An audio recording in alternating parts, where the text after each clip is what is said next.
Anak tunggal Trucuk Kebo asli Nganjuk. Nah, ini penampakannya. Waktunya manen ini ya. Waktunya panen.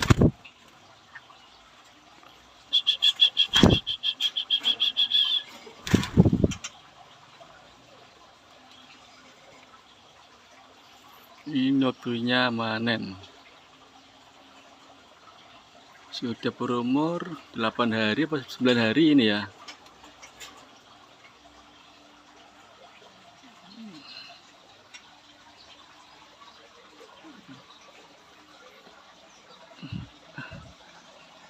Itu indukannya.